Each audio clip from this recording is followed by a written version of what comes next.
আসসালামু আলাইকুম, welcome my channel.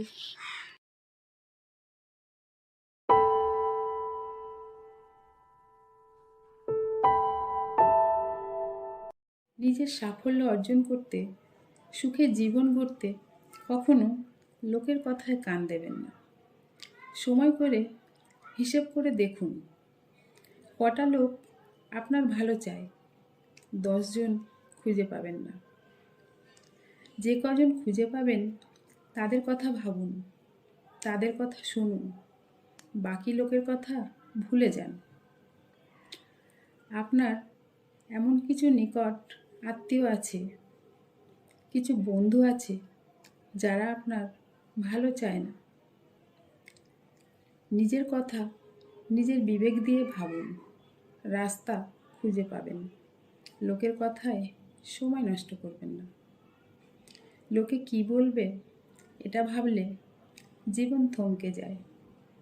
পরিস্থিতি অনুযায়ী নিজেকে বদলানো প্রয়োজন।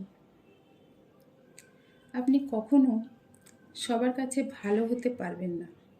নিজের মতো বাঁচুন, কে কি বলল ভুলে যান। যে লোকটি আপনার কোনো ব্যর্থতায় যুক্তি দিয়ে সান্ত্বনা দেয়, সেই পিছনে বলে ভালোই হয়েছে।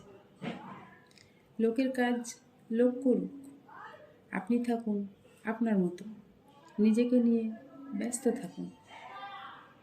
লোক নিজের দোষ ঢাকতে আপনাকে দোষী বলবে, লোকের কথায় কান দেবেন না। সময়ের হাতে ছেড়ে দিন। নিজে সৎ উদার থাকাই যথেষ্ট। লোকের কাছে প্রমাণ করার চেষ্টা করবেন না। কোনো লোকের কাছে বুদ্ধি নিতে যাবেন না। কেউ ঈশ্বর নয়, ঈশ্বর আপনার সাথে আছেন। লোকের কথা শুনে সিদ্ধান্ত নেবেন না। কারা আপনার ভালো চায় আগে তাদের খুঁজুন। আপনি লোককে খুশি করার দায়িত্ব না নিয়ে তাদের খুশি করুন যারা আপনার খুশির জন্য নিজের খুশি ভুলে যায়। Thank you so much for watching my video.